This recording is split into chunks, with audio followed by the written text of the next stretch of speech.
Kalau kata Cak Munir, kita harus takut pada logika sendiri. Karena kalau takut menghilangkan logika dan keberanian kita. Oke. Kesedihan hanya tontonan bagi mereka yang diperbudak jabatan. Oh ya, oh ya, oh ya, bongkar. Oh ya, oh ya, oh ya, bongkar. Sabar, sabar, sabar dan tunggu. Itu jawaban yang kami terima. Ternyata kita harus ke jalan, robohkan setan yang berdiri mengangkang. Oh ya, oh ya, oh ya, bongkar. Oh ya, oh ya, oh ya, bongkar. Asik. Ini lagu apa namanya? Mana bang? Yang menemani gua dan juga banyak sekali apa namanya anak-anak generasi 90-an gitu ya. Gede dengan lagu ini sebenarnya. Jadi ya salah satu yang mempengaruhi gitu kenapa jiwa kritis itu muncul mungkin juga ya karena sejak SD, SMP, SMA tuh gede dengan lagu-lagu Bang Iwan waktu dulu. Oh, Bang Iwan. Itu kenal akar bang sama Bang Iwan? Kenal sih enggak, tapi manggilnya abang gitu biasanya. Tapi lu tumbuh, ya kan? Ya kan dia sering ke LBH dulu sih. Iya. Tapi lu tumbuh ya dengan teman-teman seangkatan gua dulu itu zaman-zaman sekolah ya nongkrong itu di luar nyanyi ini gitu. Dan kita kan waktu itu maksudnya ketika pulang sekolah gitu ya melihat fenomena zaman-zaman 90-an di mana demo mulai ada. Oh, makanya maksudnya turun ke jalan. Iya, jadi emang kesadaran muncul ke jalan itu kan menguat 90-an kan, 95 sampai 98. Itu gue masa-masa SD SMP, masa sekolah yang melihat mulai ada demo-demo di jalan di Depok, di Sukabumi gitu. Tapi emang dulu gede di mana, Bang? Gue di Depok SD, SMP di Sukabumi. Waktu di sekitaran tahun 98 itu udah mulai. Ya itu masa-masa di mana lu ke sekolah, lu keluar dan lu melihat banyak hal di jalan gitu. Ada demo, ada kerusuhan di sekitar lu. Dan Sukabumi kampung gua, kampung yang juga ada kerusuhan waktu itu. Bro, boleh minta tolong nggak, bro? Apa tuh? Itu tuh, bro, topi gua di belakang kepala gua botak kenapa ya? banget. Aduh. Iya, Bang, jadi kelihatan berkilau gitu ya. Aduh. Ada topi terbang nih. Yoi. Des. Muhammad Ali. Jadi kita ngabuburit nih, menunggu berpuasa nih. Ngabuburit. Ngabuburit itu apa sih? Ngabuburit sambil ngomongin human rights. Oh. Enggak sih, keren-kerenan aja sebetulnya. Tapi maksud gua, Garing lu. Ya biarin aja daripada giring. Tapi maksud gua, urgensi buat turun ke jalan waktu itu tuh apa sih, Bang? Karena sampai akhirnya termasuk kan yang gua tahu tuh Bang Iwan tuh abangnya Bang Isnur ya. Itu masa lampau lah, kita mungkin juga bisa kita lihat kondisi sekarang ya. Enggak, tapi pada waktu itu dulu, pada waktu itu urgensinya apa untuk turun ke jalan? Yang gue lihat ya dari pengalaman-pengalaman melihat orang tua sekitar atau apa, orang-orang sebenarnya merasa sudah sangat direpresi oleh kekuasaan gitu. Jadi ada banyak yang gue denger misalnya kisah-kisah, ada beberapa karena gue dekat dengan masjid, bapak gue pengurus masjid gitu, ada yang ceramah di masjid salah ngomong dibawa ke Koramil, 3 hari didemin Koramil, nggak jelas tuh ditangkap tuh apa gitu. Kayak gitu-gitu tuh sering didengar gitu. Orang apalagi PNS ya, karena banyak sekali PNS sekitar gue itu ya bahkan bicara pun takut itu. Bahasa mereka tembokin aja bisa ngedenger tembok nih gitu. Jadi hebat juga ya. Jadi betapa memang kekuasaan itu mencengkeram sampai ke apa namanya istilahnya urut nadi masyarakat sehingga buat takut gitu. Dan itu hampir sama kayak sekarang. Sekarang kan banyak sekali. Masa sih Bang? Sekarang kan, itu enggak, maksud gua kan setelah 98. Iya. Kemudian Orba turun. Itu kan kemudian kondisi jadi membaik. Iya, kalau dulu mungkin sama tentara takutnya. Kalau sekarang lain cerita, sama undang-undang ITE, KUHP, sama polisi gitu. Sekarang kan sangat banyak orang ketakutan.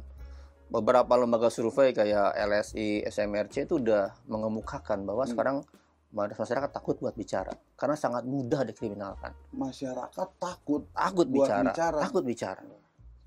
Ini gue pulang dari sini aman nggak? Iya, cek aja tukang bakso nggak di depan, cek aja. Kebetulan emang tadi gue dicari tukang bakso. Mas, oke. kenapa? Belum bayar yang Belum, kemarin, oh. sorry gitu. Bayar dong.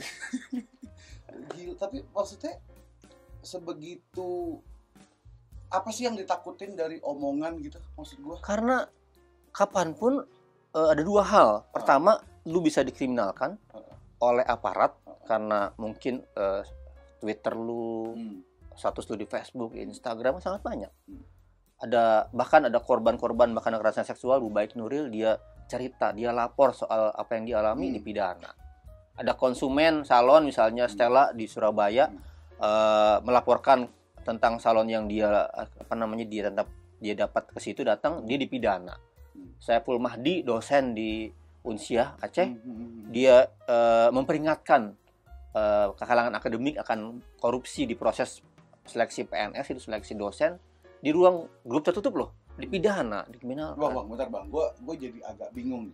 Jadi ceritanya sekarang, jadi ada yang ketakutan. Semua orang takut.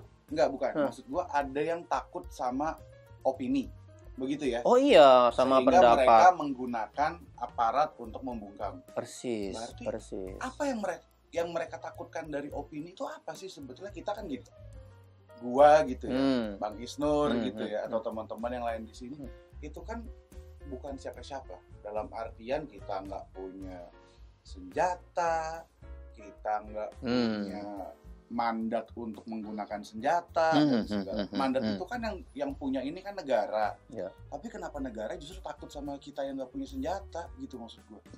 Sehingga ketika kita mulai ngomong yang sini loh. Kenapa tuh? Karena mereka takut dengan kebenaran.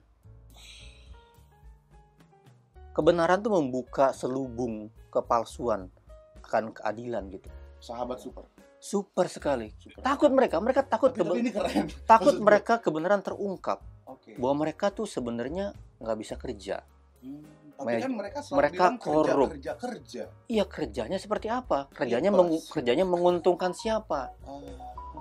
Kan kerja itu untuk kemakmuran rakyat, untuk keadilan, kesejahteraan rakyat.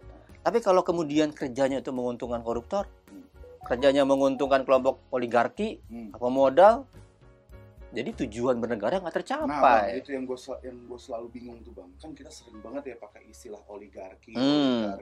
Iya, oligarki. Gue kan sebagai siapa tuh olinya apa nih? Oli mesin, oli samping gitu ya? Kan taunya oli samping ya. Vespa. Oli samping, Ereking gitu. Oligarki ini siapanya oli samping sih? Itu maksud gue bang. Iya, konsepnya begini. Ini ada beberapa kelompok, beberapa orang yang sebenarnya nggak banyak. Tapi mereka bisa mengendalikan arah dan pembangunan negara. Kira-kira begitulah. Ini harusnya kita buat kebijakan nih. Kebijakannya misalnya buat beras murah masyarakat. Biar nggak bergantung, swasembada gitu-gitu kan. Terus sembako semaksimal mungkin buat bisa dijangkau oleh semua. Nah tapi karena ada oligarki itu punya kepentingan bisnis, gua pengusaha beras, gua pengusaha minyak, sawit dan lain-lain. Akhirnya kebijakan itu gua dorong, kita kondisiin gitu oleh para oligark supaya untungannya maksimal buat para oligark ini. Oh, oligark itu maksudnya tuh kayak gitu. Dan mereka mengendalikan kebijakan negara. Gitu. Jadi undang-undang yang lahir, peraturan-peraturan menteri yang lahir tuh bukan untuk memenuhi kebutuhan rakyat, tapi memenuhi kebutuhan atau keuntungan para oligark ini. Tapi emang lucu sih bang kalau gue lihat-lihat. Kayak misalkan gini ya, kemarin kan kita belum lama nih lagi rame RUU TPKS akhirnya disahkan menjadi undang-undang. Ya oke lah, bagus lah gitu ya. Tapi kan prosesnya 10 tahun tuh. Iya, lama sekali. Tapi waktu gue inget perkara Omnibus Law, itu kayak singkat banget tuh. Dari awalnya dia wacana sampai disahkan jadi undang-undang cipta kerja itu. Iya, sebelum Omnibus Law ada perubahan undang-undang KPK. Iya. Nah, perubahan undang KPK itu dari mulai pengusulan sampai pengesahan tidak lebih dari 2 minggu. Dari pengusulan sampai pengesahan tidak lebih dari 2 minggu. Beda banget sama 10 tahun ya. Jadi 6 September 2019 itu diusulkan oleh 6 anggota DPR. Tanggal 17 September sudah disahkan di pleno paripurna. Jadi bayangkan ada kehendak. Ini kan siapa sih yang pengen berubah KPK lemah? Koruptor. Jadi koruptor bayangannya menurut kita ya bisa mendorong DPR dan pemerintah mengubah undang-undang KPK hanya dalam 12 hari dan semuanya bisa dikuasai. Oke.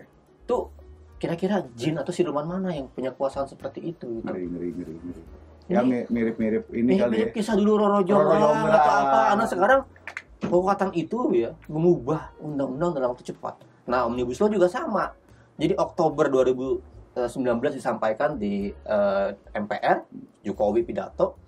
Oktober sampai Januari itu kan 4 bulan.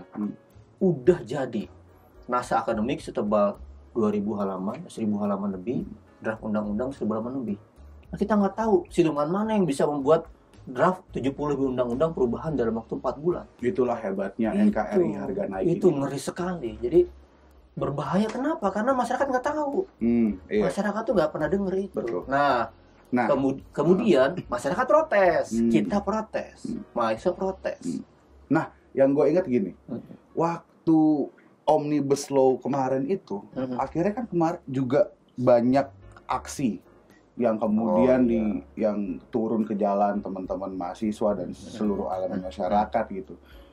Dimulai dari reformasi di korupsi 2019, Omnibus Law, terus kemarin yang gede aksi yang 11 April ini. Ini kan kita ngomongin soal kemudian turun aksi itu kan kita ngomongin berarti soal kebebasan berekspresi, berpendapat, berkumpul, berserikat, dan segala macam. Benar. Tapi kan sepanjang yang kalau gua nggak salah denger, ini kan gua orang apa ya, orang bego deh bahasanya gitu. Sepanjang yang gua denger itu kan kemudian banyak yang ditangkap-tangkepin bang ya, banyak yang dipukul-pukulin juga di dalam tahanan dan segala macam, gitu-gitu. Luka-luka. Iya kan? Itu kenapa sih bang bisa begitu bang? Maksud gua? Jadi gini, kita lihat ya storyline bangsa ini, perubahan besar di bangsa ini itu karena ada gerakan demonstrasi, perubahan yang cukup signifikan ya, 66 gitu ya, 74. 98. Itu perubahan-perubahan yang kemudian membuat rezim ini berubah, berganti. Nah, kita harus lihat juga kekuasaan melihat itu. Kekuasaan melihat itu kalau demonstrasi tanda kutip dibiarkan, dalam tanda kutip dihormati oleh negara gitu ya. Mereka bergerak dengan tujuan-tujuan perbaikan itu dibiarkan. Itu bisa jadi ada perubahan yang cukup signifikan. Nah, kekuasaan nggak menghendaki perubahan. Tapi kan rezim ini rezim baik bang, makanya disebutnya rezim orang baik, disingkatnya Orba. Iya, baik kan hanya gimmick. Oh gimmick, kayak Arko gitu ya. Kayak kalau sekarang tuh gimmick tepuk tangan. Gimmick kan kayak macam-macam ya, Tinder apa, Twitter apa, Tinder ya. Tinder sweet. Iya itulah dia kan membangun gimmick orang baik kan. Kaya atau apa, tapi dia sebenarnya pelaku kejahatan seksual yang mengerikan. Oh, jadi kurang lebih kayak gini sih. Kayak gitu. Bagaimana keburukan dibungkus oleh kebaikan. Kebaikannya apa? Gimmick-gimmick. Bagi-bagi kaos. Gitu. Kalau ditanya, kok begini? Ya enggak tahu kok tanya saya. Gitu, kurang lebih gitu ya. Kira-kira gitu. Di bawahnya sebenarnya mengerikan kondisi. Nah, aksi-aksi akhirnya disikapi dengan represif. Karena apa? Karena emang tuntutannya benar dan membahayakan kekuasaan. Kira-kira gitu. Apa tuh? Aman. Tukang bakso bukan coba? Aman. Oh ya aman. Tuh astaga. Kita jangan takut. Oh iya. Kita harus belajar menghindari rasa takut. Kalau kata Cak Munir, kita harus takut pada takut sendiri. Karena kalau takut menghilangkan logika dan keberanian kita. Kira-kira gitu. Tapi kemarin berarti setelah yang tadi kita ngomong soal bagaimana kebebasan berekspresi, kondisinya seperti itu. Aksi 11 April kemarin. Gimana bang? YLBHI menemukan bahwa aparat itu sekarang memandang demonstrasi sebagai ancaman. Kritik dianggap sebagai sesuatu yang membahayakan, sehingga dianggap sebagai sebuah kejahatan. Padahal sejatinya kritik demonstrasi itu adalah vitamin yang harus diterima oleh pemerintah sebagai gizinya demokrasi. Serius, kalau nggak ada demonstrasi itu lemas tuh. Negara ini lemas demokrasinya. Apalagi kalau kritiknya kritik singkong, kritik pisang. Lapar nih puasanya. Belum waktunya ini. Nah, maka semua upaya demonstrasi dihambat bahkan sebelum aksi. Jadi sekarang ada cara-cara baru. Buruh mau keluar pabriknya dihalangi, mobilnya dilarang untuk jalan. Jadi supirnya diancam untuk nggak jalan. Itu ada kayak gitu. Kampus buat kebijakan dilarang demo. Kemarin misalnya 11 April ya, beberapa pejabat misalnya kayak di Jawa Barat, di Depok, itu membuat kebijakan, si dinas pendidikannya, melarang demo. Jadi banyak sekali pejabat yang sejak awal itu berkhianat sama konstitusi. Berkhianat. Jadi konstitusi memerintahkan, mendorong masyarakat berdemonstrasi, tapi pejabat-pejabatnya melarang berdemonstrasi. Itu dari awal tuh, di setting dari mulai berangkat udah dilarang mereka. Buat apa bernegara kalau ngelanggar konstitusi? Itu dia. Negara kan dasarnya konstitusi. Persis. Nah, itu yang harus kita ingatkan. Harus kita kasih tahu. Jadi yang harus dilakukan membenahi apanya nih? Apa membenahi pejabatnya atau menghilangkan negaranya sekalian? Jangan dong. Kita masih punya tujuan. Okay. Nah, tujuan kita apa dulu nih? Iya. Kita harus konsisten dengan tujuan kita gitu. Itu sih yang penting. Tapi berarti gini Bang, bisa nggak dibilang kalau pemerintah sekarang anti kritik? Nah, yang kedua, tadi kan pendekatannya represif. Yang kedua adalah pendekatannya mereka melanggar konstitusi dan lain-lain. Ya, benar pada akhirnya anti kritik. Pada akhirnya anti kritik. Kalau gitu ngapain capek-capek dulu 98 kita reformasi? Oh tidak, itu namanya kehidupan pada berproses kan. Dia kayak roda pedati. Ya mungkin sempat ada di atas, perubahan naik, sekarang sedang di bawah lagi. Nah tugas kita memutus sirkus lingkaran otoritarian ini supaya nggak kembali ke otoriter. Jadi dulu Orbanya otoriter, Orbanya Orde Baru, otoriter, membaik ya kan. Orba lagi, nah, orang sekarang baik bergerak gitu. menuju otoriter lagi. Ke arah situ berarti Orba jilid kita 2, harus memutus lingkaran ini supaya nggak kembali ke otoriter. Gitu, intinya gitu. Nah, karena kenapa? Karena kehendak kekuasaan itu kan nggak ingin dibatasi pada prinsip, pada kebiasaannya. Pada gitu. kebiasaannya. Nah, tugas masyarakat, tugas kita termasuk konstitusi itu kenapa penting konstitusi diubah, diperbaiki waktu dulu, membatasi kekuasaan. Karena Orde Lama Soekarno pengennya seumur hidup. Orde Baru juga segitu. Makanya penting 2 periode itu membatasi kekuasaan itu. Betul. Nah, tapi pertanyaan gue sih gini sebetulnya, Bang. Gue kadang-kadang nih gue juga suka gemes gitu sama orang yang apa-apa dikit-dikit demo gitu. Dikit-dikit. Jokowi udah baik kok maksud gue. Dia udah bikin perubahan yang begitu banyak gitu ya maksud gue ya. Dia gue udah gak bisa tahan ketawa nih. Nah gini, karena biar aman ya. Biar aman ya, tapi maksud gue Jokowi kan udah baik. Subhanallah. Kenapa sih ketawa gitu? Pokoknya subhanallah gitu ya.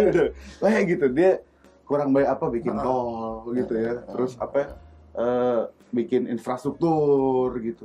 Ya udah didukung aja pemerintah yang udah baik gini, ngapain sih kalian nih pada demo-demo gitu. Nah itu data dari mana? Nah, apakah sesuai dengan prinsip yang dibilang oleh Pancasila, keadilan sosial bagi Indonesia? Bener nggak sudah terjadi keadilan sosial? Bener nggak masyarakat terlindungi hak-haknya? Nah, gitu. Bener nggak orang kira-kira dapat kesehatan yang maksimal saat kemarin pandemi COVID? Bener nggak orang dapat pendidikan yang layak semuanya? Jadi tolak ukurnya jelas ya? Iya dong. Bener nggak orang-orang itu punya pekerjaan yang layak dan upah yang layak? Bener nggak? Yang ya didapatin dari setiap tahun, laporan tiap tahunannya, ribuan orang dapat mengeluh, meminta bantuan hukum dan bercerita betapa banyak sekali pelanggaran yang mereka terima. Jadi ada selubung data yang sebenarnya di masyarakat dapatkan sehari-hari itu nggak sampai ke atas, nggak terdengar dan nggak jadi dasar perubahan kebijakan. Karena apa? Tertutup oleh buzzer. Tidak terdengar apa memang tidak terdengar? Jadi voice itu dua tuh. Jadi voice yang seharusnya sesuatu jernih, terus tampil di ruang publik dan menjadi area buat perubahan kebijakan, tertutup oleh noise. Ya. Oleh kebisingan ya buzzer, makanya dipakai oleh kekuasaan. Makanya penting gimmick-gimmick itu disuarakan, jadi trending topik, jadi apa? Karena dia menutup suara yang sebenarnya. Gitu. Oke. Nah, kita mumpung masih lagi ngomongin kayak gini ya. Kemarin kan akhirnya di aksi itu ada peristiwa pemukulan terhadap kekerasan ya di saat kekerasan, demonstrasi, benar. pemukulan dan segala macam terhadap Ade Armando. Oke. Itu bisa dilihat sebagai apa tuh Bang? Maksudnya itu kan bentuk pembungkaman terhadap ekspresi juga toh tandanya. Ya, pertama tentu kita harus mengecam. Kita tidak mentoleransi segala bentuk kekerasan. Betul. Dari siapapun oleh siapapun. Dan itu apalagi di saat demonstrasi, harusnya kan jelas aparat melindungi. Aparat menjaga agar tidak ada kekerasan. Itu tugas aparat, polisi loh. Jadi kalau demonstrasi, polisi harus menjaga. Tidak boleh ada kekerasan, baik oleh aparat maupun oleh sesama peserta aksi. Dan itu sebenarnya tanda kutip ya, kejadian yang sudah sangat sering kejadiannya. Dan dicontohkan oleh aparat. Jadi 2019 kita dengan gamblang melihat sangat banyak videonya, polisi gebukin massa aksi. Betul, banyak banget. Banyak banget. Bukan hanya saat di lapangan, saat penangkapan, saat di kantor-kantor mereka, kami mendengar, dapat laporan banyak kekerasan. Nah, ini menjadi semacam spiral yang ditiru oleh warganya. Kan kekerasan seperti itu. Kekerasan itu kalau lu melakukan, terus kalau kita nggak melakukan gimana? Itu spiral yang terjadi terus-menerus. Dan harus diputus, nggak boleh. Jadi kekerasan yang lampau harus bicara, yang kemarin harus bicara. Jangan pilih-pilih kalau mau ngecam. Betul. Itu. Nah, ini dikecam ya, ini enggak. Semuanya dilihat, dibaca, dianalisis, dan dibaca kenapa faktornya. Iya. Misalnya 2019 sampai ada yang meninggal, Randi, Yusuf, dan lain-lain. Itu gimana kisahnya? Gimana kelanjutannya? Siapa pelakunya? Dihukum apa enggak? Terus sebetulnya kalau memang kemudian negara ini mengaku sebagai negara demokrasi, ongkos yang dikeluarin untuk menuju ke sini kan juga sebegitu gede ya. Tahun 98 kemudian impact-nya dirasakan oleh banyak orang dan segala macam apa istilahnya tuh eksesnya ya, kemudian sebegitu collateral damage-nya lah gitu ya. Tapi kemudian sekarang balik lagi ke situ, menuju lagi ke situ.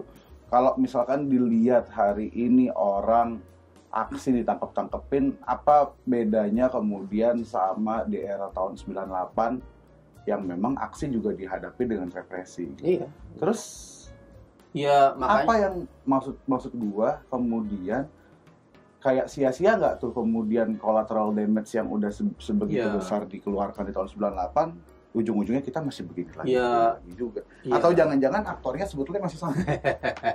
Iya, jadi makanya YLBHI dan kawan-kawan FRI itu pernah membuat sandingan foto kan, Jokowi sama Soeharto kan. Ya itulah yang kami temukan, banyak sekali kemiripan. Bukan gue yang ngomong ya. Banyak sekali kemiripan. Praktik-praktik kotor ya, otoritarian di masyarakat tuh itu yang kita lihat. Bagaimana kita berangkat dari kaus wadas gitu ya. Orang punya tanah, orang punya lahan, orang punya lingkungan yang sehat, tiba-tiba datang mau pembangunan. Dan pemerintah memaksakan kan ingin diambil batu-batuannya, masyarakat bertahan tapi diserbu kan, dikerasin, direpresi, ditangkepin gitu. Kedung Ombo Jilid 2. Iya, itu sama dengan Kedung Ombo Jilid sama, dengan Tapos, dengan Cimacan sama. Akhirnya kita melihat persamaan positif. Sama juga dengan demonstrasi itu sedemikian rupa dihadang, dikerasin, ditangkepin. Bahkan bukan cuma tindakan di lapangan. Kalau kita baca surat telegram rahasia Kapolri 645/2020 itu jelas. Jadi dalam telegram itu dituliskan cegah, redam, alihkan aksi, lakukan kontra narasi, itu, lakukan counter dan lain-lain, tidak diizinkan. Jadi bagaimana mungkin ada perintah tapi dengan sengaja?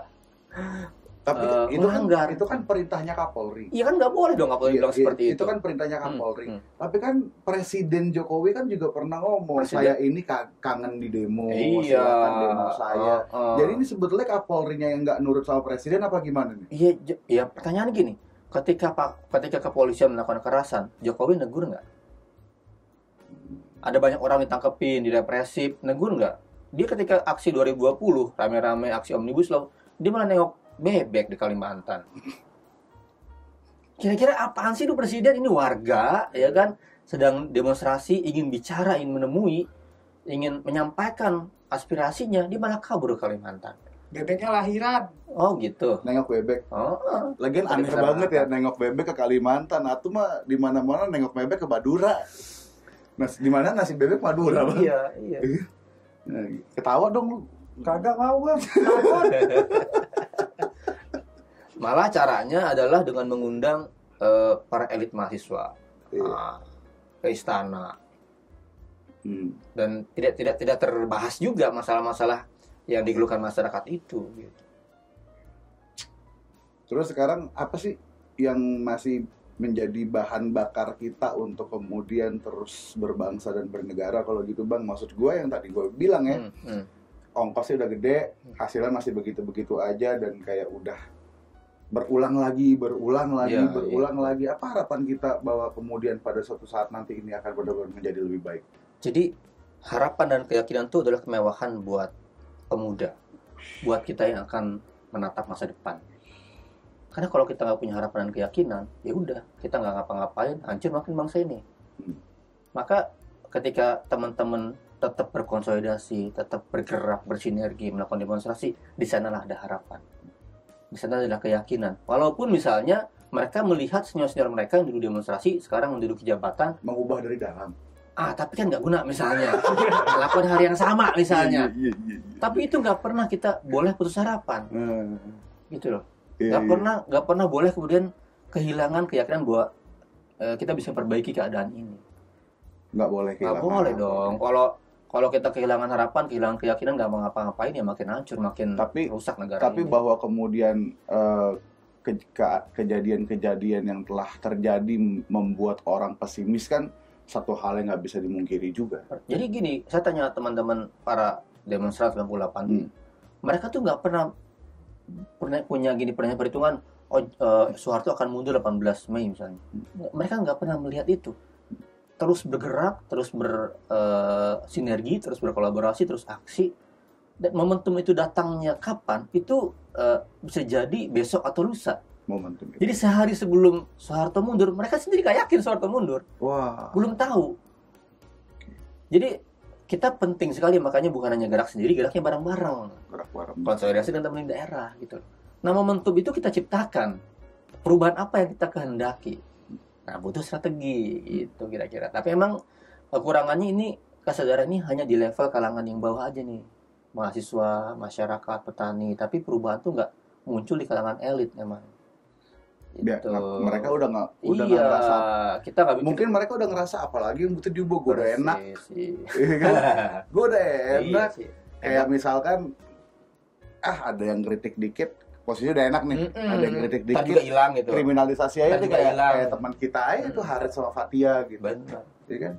Kebebasan berekspresi itu ngeri banget. Bagaimana pejabat tinggi negara ya, pejabat levelnya kepala KSP ngelaporin ICW. Nah, Menko Marifest itu melaporkan Fathia dan Haris. Itu ibarat kata kalau kemudian pejabat di level pusat aja seperti itu, bagaimana di daerah nanti? Mereka mencontoh loh. Pejabat di level pusat aja inkonstitusional, ngajarin cara kriminalin orang berpendapat, apalagi daerah gitu. Itu semakin mengajarkan yang nggak benar ke depan.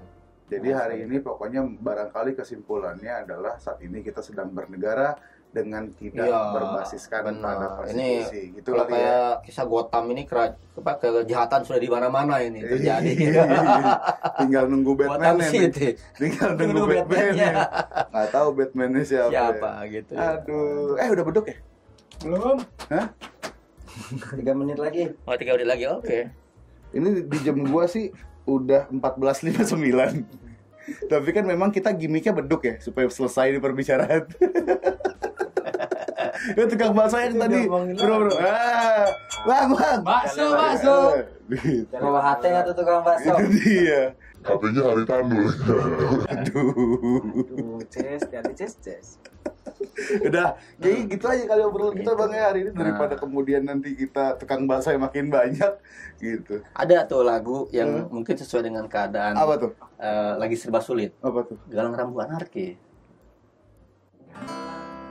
Galang rambu anarki, anakku lahir awal Januari menjelang pemilu. naik tinggi, susu tak terbeli.